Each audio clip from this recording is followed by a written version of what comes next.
Hey guys, we're here the last day of Valley Fair. As you can see, right in front of Subway there, and things like that. Very last day of Valley Fair, and also the last day of Tricks and Treats, which is a family Halloween event here that they decided to start in Minnesota. Yeah, my hair is kind of crazy because I was on a couple of rides already. And one of the things that I liked about it is that it kept the park pretty, I want to say pretty dead. So the lines were really that long. The parking lot is not overcrowded or anything.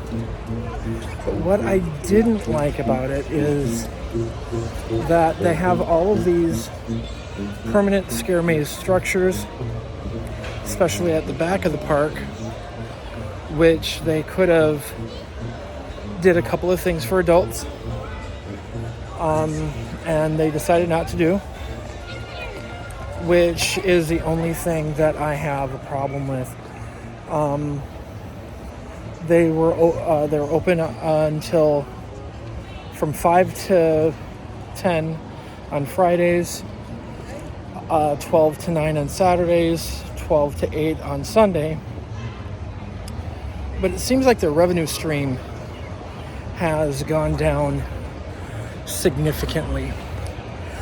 And when they were doing Valley Scare for the last, I want to say 15 years, this park was massively busy. The rides weren't as busy as the scare mazes and scare zones and things like that, because people came here to get scared and came here to that's Corkscrew in the background. People came here to, enjoy the Scare Fest, and this year they didn't have that. We had many other, I want to say, Scare Fests around the area, but it could have been, Valley Fair could have gotten a lot more revenue if they would have at least kept a couple of the scare mazes open, because the building that Berserkers is in is still up. The area that Undertakers was still up. Camp Wikiloo still up, because they haven't done anything with the dinosaurs alive in the old area where the rest of the picnic area was. A chateau, that building, sitting right now closed up.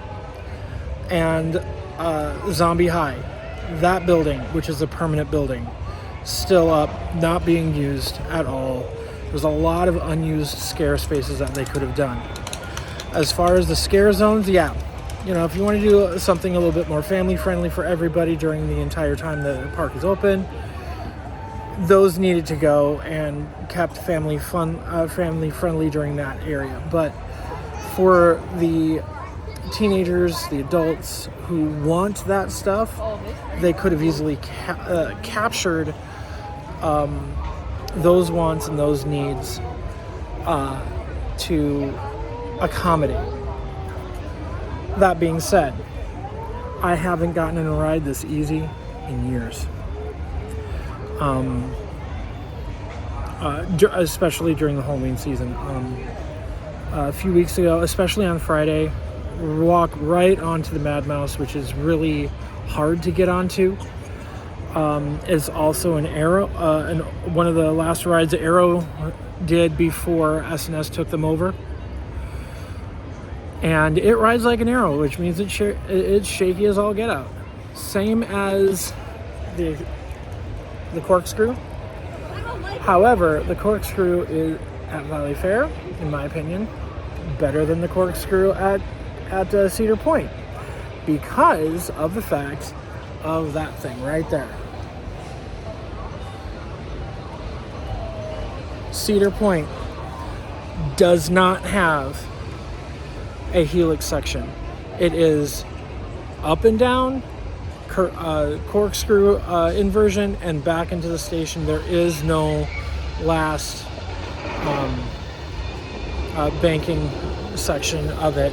So the Valley Fair corkscrew is much better, in my opinion, than the one at Cedar Point. Now, you can tell if we look back there that it doesn't have the telltale arrow over the air support. That's because, if you couldn't tell, it's over a pond, it's over a lake. And that's why one of the most breathtaking pictures you can get of that roller coaster is when you're on the Minnesota Valley Railroad. Take a quick snapshot of the ride there, and the pond makes it look absolutely gorgeous and amazing, even with the original color scheme of blue supports white supports and blue track. It was absolutely amazing. I love the new color scheme, but it's the best coaster picture I have seen outside of California. As far as the grade, I would give Tricks and Treats. It's a good C plus, B minus, only because it really only caters to families with younger children. They have trick-or-treating around. They have some really cool all-family shows and concerts with their live entertainment, but that's about it. Definitely going to come back to you from opening day 2023, but this is the last day 2022, and I am so glad I was able to come out here.